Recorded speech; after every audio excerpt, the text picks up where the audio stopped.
Oops, my hair's a mess. Again. Nah. Good morning, everybody. Good morning. Don't forget to mention Wendy. Oh, yeah, I did on my page. Okay, we'll wait till we get a few people on.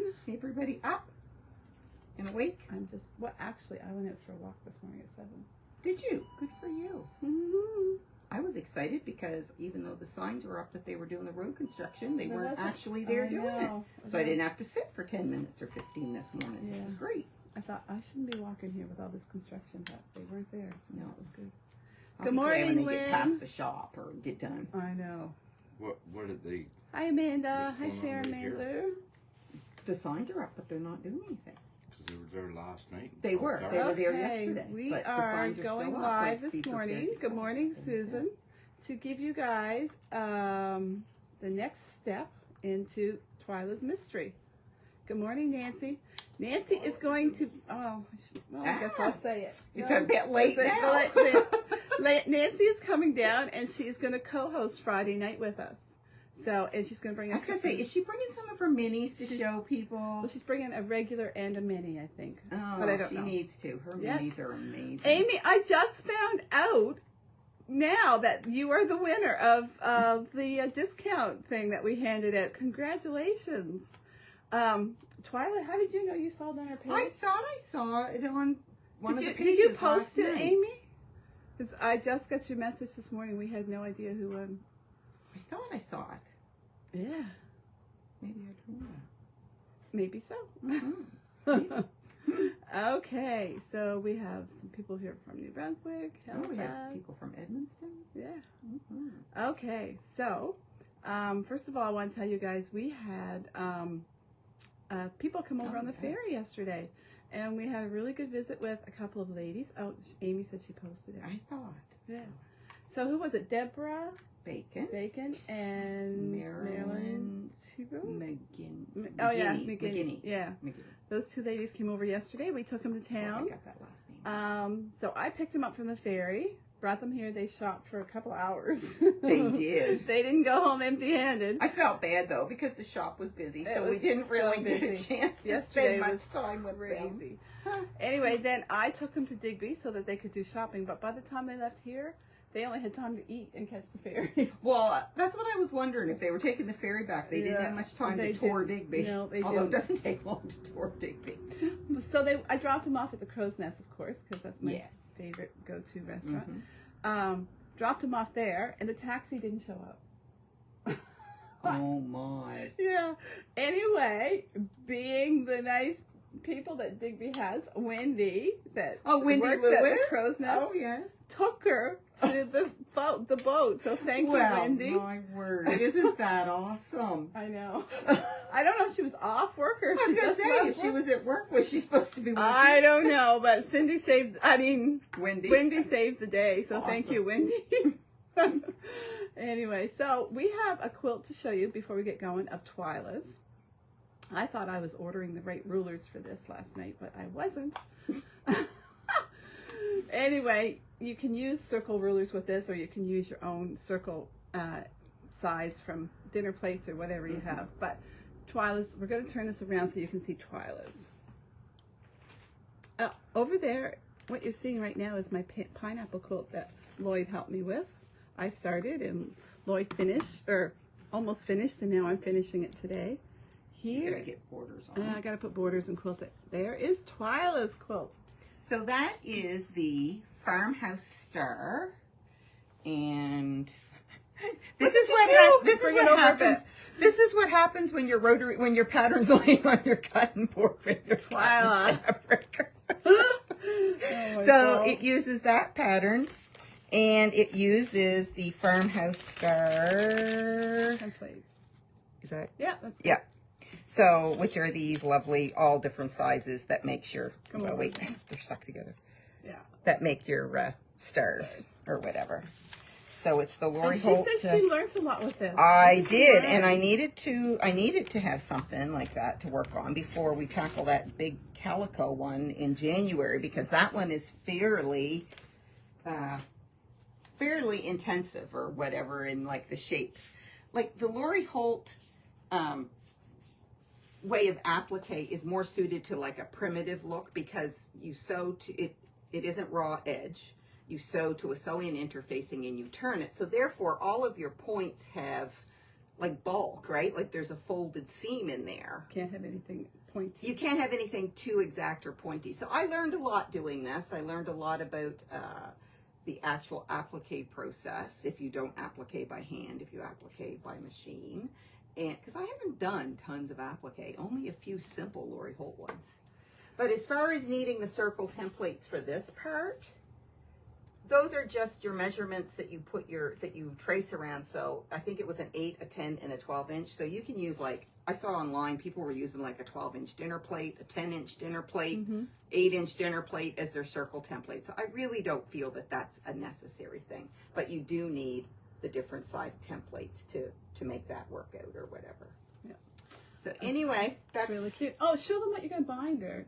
Oh yeah, so I know you probably know that on one of my other quilts I had used the rickrack. So that's why I just went with a plain border because you sew, can you see? Yeah. So this is the large rickrack and it's simple. So once you trim your quilt and get ready to bind, We just took this off the frame last night. you sew this so that those mountain humps are right on the edge of your quilt. You sew right along there to hold it down.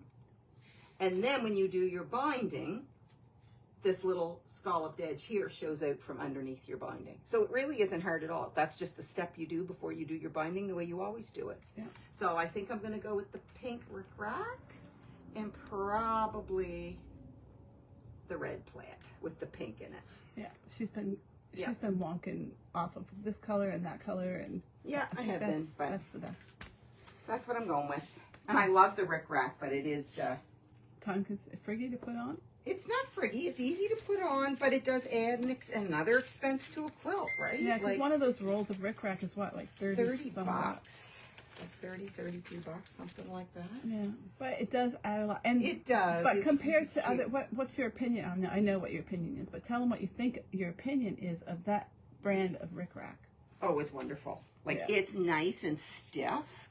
And so I've done it on one other quilt and I have washed the quilt because I wanted to see what it would do. But by the time you have it stitched right next to there, and then by the time, like at like an 1/8 of an inch, just to hold it on, and then you have your 1/4 inch with your binding. Yeah. The part that sticks out does not need to be stitched, and it doesn't turn, it doesn't flip. It's nice, it's sturdy, it's really nice. How many meters or yards? is it? 12 yards on our thing. So it will do like a big full-size queen quilt or whatever, or a couple throws. Yeah, they want to see your backing, which was that which was a was another whole thing dilemma. we struggled over. So the backing that was supposed to go with this line, the B Plaids line, because this fabric line is her latest line that was out, which was B Plaids. And we do have one of her, I think it's the navy one we've got coming in, the navy plaid backing, I think. Yeah. Anyway, and it's gorgeous. But since COVID, backing has been the one thing that is always running behind on the fabric lines. Like if they come out with the backing with a fabric line, because it's made overseas, there's no manufacturers of 108 in the US or Canada. They're all made overseas. Wow. And because they come from over there, they're running behind. So we didn't have it. So this is part of the cookbook collection. Yeah. So it probably wouldn't have been my first choice, but I did want a Lori Holt backing. Yeah, that is Lori Holt. And that's what's dictating a lot of my color of my binding. Yeah. Because my original plan was to go with the navy and white backing that goes with the line and do a navy plaid along the edge and navy rickrack or blue rickrack. But because we got to change it up, so I got to go with red. So that's what's on it. So we don't carry the rickrack, but we do Bring it special in order whenever. Yeah, Yeah. it's not something that moves a lot. You have to really want to use it in a specific quilt, and not everybody does. But you're getting quite the collection there, Twyla. How many I love it. spools do you have sitting over there? I've got 3 there, and I've got a green partial one that I've used at home, but I love it. All right. So, whoops. Ooh, baby. Ooh, that's, We got the shakes going on. yeah. Okay. So, who's ready for this? We're going to twist it around so they can see you. Oh, Eleanor used it too. That doesn't surprise me, Eleanor, that you've used it. Thank you, Kim.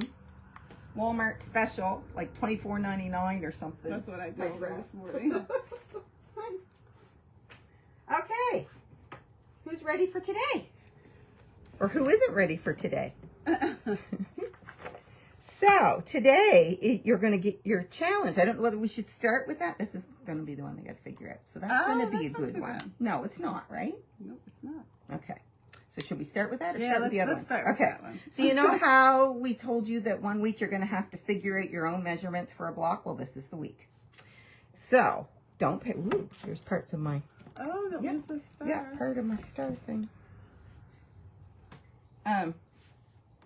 So, this is the week you got to figure it out. And don't panic. If you can't get it figured out, next week I will post the directions. So, it's a basic bear claw. Or like a variation. I don't know if they're all the same or not. So, the only thing that might be a little tricky is before the blocks we showed, we said that you're going to break it into like quadrants or whatever. But if you look at I this, know, you did this it. has got a little twist. Are you going to tell them how big this strip is? So I'm going to tell them how big the block is, and they're going to figure it out. But there'll be a picture in your thing so that you can see it.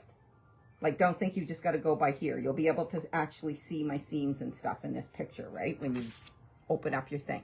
So the block is 14 by 14 when it's finished, or 14 and a half by 14 and a half like this, right? But when it's in the quilt, it's 14 by 14. So, although there's quadrants, there's a little twist there. So this isn't just figuring out quadrants this time, but it's very simple if you actually just look at it. I don't think you'll have any trouble. I really don't. What do you think? I think they might have trouble, some of them. No, not if they I break think- it down I and know really look. If You're going to give it away. no, aren't I'm you? not going to say nothing. I'm going to shut up. Just remember that whatever your block is, you've got to see, are there equal portions anywhere in the block that makes it easy to divide into your finished number? Do you see what I'm saying? I see it, yeah. Yeah. Do you want me to point it out? No! Like, you need duct tape. I know. I don't want to make it too hard. Yeah, Linda says, Deb, shh. Okay, I'll be quiet. Okay, so that's your only clue, is to look for something in the block that looks equal enough that you can figure it out, like how many times that would go into the finished block or whatever. Okay, so that's the only other thing I'm going to say about this is you have a lot of different options in your color schemes on this, right? You could do it all the same. If you're looking for a more controlled quilt, it could all be the same colors. You could do like I did and do your opposite corners the same, or you could do all four different if you've got more scraps that you're trying to use up. The other thing I saw is you could even break this big square up and do it scrappy. You could put a 4-patch in there. You could, and make it scrappy if you've got a lot of, like, I almost said the size. I know. So, I guess I need duct tape too. Anyway, so that's an option. If you've got tons of scrappy squares, if you wanted to make that a 4-patch there, or you could do this a 4-patch and you could do the claws a solid color. Yeah. But each one of these claws could be a different color. Yeah, they could. You could do so many different things. Yeah. Yes, Lynn. So these are 14 by 14 when they're sewn in the quilt, but they're 14 and a half square like this, and you need to make 2 for the queen size option. Okay? So that's your challenge. And next week I will post the directions if you're having trouble, but I really don't think anybody's going to have trouble. Nobody can call this week about it, right? Maybe. If you give it a really good honest try and you're having trouble, if you want to call, we might give you a couple more hints. Okay. Okay? So that one's easy, actually. But as far as the technique of sewing it together, super easy, because those are just half square triangles, which we've done, and like there's nothing tricky there at all. Just refer to the photo. Yep. Okay. So then the next thing we have to do, we're going to do a broken dishes block. Does everybody know what a broken dishes block is? We did this in another... Did we do broken dishes? I think we did. That's a broken dishes block. But we need 18 Oh, that's just a small amount. 18. We need 18 because you're going to sew 2 strips of 9 together. So you use consistent lights and darks. I did, but people can do whatever they want because you will see broken dishes pattern where they've used like everything's a mismatch, like whatever, right? So you can use whatever you want. So this is going to be 4.5 by 4.5 each individual block. When you get the block sewn, it's a 4.5 inch square. When you get it sewn? When you get the block sewn, it's 4.5. It would be 4 inches in the quilt sewn, right? So like I said, you need 9 blocks in 2 different strips, so 18. And you need to cut 2 background squares. So if you cut your background squares and your prints large enough, you can get 2 half square triangles. And we've done that technique on here before, right? So that's not a new technique, and there are pictures or whatever. So if you cut them at 2 background squares at 3.25 inches square, and 2 of your contrasting print at 3.25 inches square, then it's big enough that you can draw your line corner to corner and sew your seam on either side and cut them in half. And if you do it 3.5, you just got to square them down. Yeah, if you like to have plenty to square down, cut them 3.5 or whatever, because each one of the blocks you're squaring down to 2.5 inches, right? Yeah, 2.5 by 2.5, and you can use whatever. Go grab. Go grab. I'll go grab it. Yeah, that's mine. My picture. I used it and took the picture. Oh, you're so smart. Yeah. So is that the right? Well, that's not the right one, but anyway. So once you get your half square triangles done, like this. Woohoo. Once you have your half square triangles, square them down. Any method you want, but I like this clearly slotted. Yeah, right there. Can you see it? That's my clearly, you probably can't see it on the computer, but it's my clearly slotted ruler. Perfect. What is that? Clearly slotted? Clearly perfect slotted? Slotted trimmer. Yeah, something. Anyway. Now, the only thing I will tell you is when you're sewing them together, be careful because you can get them twisted. Yes. You see how like my diagonal line is going the same way on each one? If you flip that, then or you could do that intentionally if you want, and you would get like a zigzag. Do you know what I mean? Yeah. Point to it. So you've got the corners going this way. Yes. But if you were to flip that and go this way, then these 2 would dot. So you could have one going this way if you wanted a zigzag look, and then the next one coming up like this. And then that way. I could go like this. It would be like that, right? Well, like that, or can't you do it so it's a zigzag? See what I mean? Or no, maybe you can't the way this one is sewn. Right there.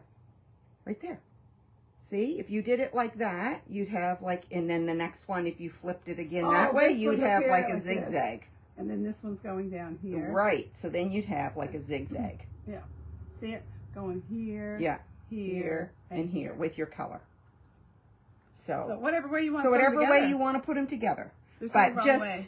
Whatever you do it consistent, because you might not want 3 in one way and then an odd one stuck in, right? You might want it evenly. No, we're not holding that up to the bear block. Good try, Steph. Yep. Good try. We're not doing that. So anyway, that's what you're going to do. And when you put these together, it is simple. So you have your 4 patch. Yeah. Come over. All right. There you go. So you have your 4 patch. Your first 2, your colors go facing out in opposite corners, and your next 2, the colors go facing in on opposite corners. So it's that simple. Nothing to it, right? Nothing to it. Nothing to it. Okay, so that's that one. One more. Good morning, Sarah Lynn. And this is going to use some really scrappy things. So you're going to do just... Those are tiny. They're 1.5 inch squares. You cut them 1.5? Well, or you can cut strips. Yeah, that's true. Right? I did some strips. Okay, so you're going to do a checkerboard filler. But they're at a 1.5 inch squares. Isn't that going to be fun? Cut 1.5. Yeah, cut 1.5. Isn't that going to be fun? So they're 1 inch, really. They are. So you can either do And it measures like 5 of them this way, and I think it was 14 14, yeah. this way, across here, 14. So you can either do individual 1.5 inch squares, but you could also chain strip. So somewhere in here I've got one I think I can show you. I thought I found one Right there. there. This one, and this one. Right. So you could use, if you had 1.5 inch strips, random strips, you could sew 5 1.5 inch random strips together. And because you're going to make 2 of these sections, you could easily make the strips long enough that you could cut like 4 sections once you sewed them together. So in this block, if you look right there, I've got one there, you pointed One out. here. And then I flipped it upside up down. here. So you really don't even know that you're using the same strip. And then you could do 2 in each one, right? Or whatever. You could even do 3. So whatever you want to do. Or you could do a very controlled checkerboard. If you wanted to go 2 colors the whole way, like red and white, red and white, red and white, that would be easy peasy with 1.5 and that inch would strips. calm it down. It would. That would. It would. If you don't want it real so scrappy. you do whatever you want it, whatever your little heart desires. Yes, and post your pictures. We're getting a few sent to us privately, but post them on the page. So anyway, that one's going to be easy peasy as well, and you need 2 of those for the queen size. Oh, you can get caught up, Susan. Everything's all there, like all the videos are there. There's no race. It's a cute quilt. There's no race. Okay, I think that's, I call it the color kissing. Oh, good. You mean on the broken dishes pattern? I think Nancy's talking about when you put the 2 colors. Color kissing. Do you think that's Maybe what she's that's talking what she about, means, Nancy? Yes, that was an evil grin, wasn't it? Okay, so that's it for this week. We'll be back next week. Yes. We're getting, I'm just trying to think. I should have looked how many weeks before this section is done. And then I think before we do those last couple sections, the last section, I think we're going to sew some of it together. the first 2 sections that we'll have completed. When we get through this section, we'll have 2 sections completed. Well, actually, we'll have 4 makes sense sections. before we start the other 3. Yes, because I'll give you enough of a hint that the 2 sections we're working on, which is in essence 4 sections, because remember we're doing the mirrored look, right? Yeah. So these are the top and the bottom. So if we get those sewn together, then they may have more of an idea what they want for their center medallion and the 2 edge side, like color-wise, right? Because they'll be able to sort of visualize it a bit better. So I think that's what we'll do. Okay, sounds good, ladies. We'll be done before you know it. Summer will be over and we'll be done. Okay. We'll talk to you later, everybody. Is this a closed quilt? No, this is not a closed quilt, Stephanie. This is one that's free. The videos are on the page, the business page, and all of the PDFs are on the quilt project page under the file section, and it's called the Sampler Sew Along. So you're looking for like week 1, 2, 3, 4 of the Sampler Sew Along PDFs. No. Okay? Sounds good. No, and they're Talk to you next time. Bye-bye. Bye. Yes. Yeah.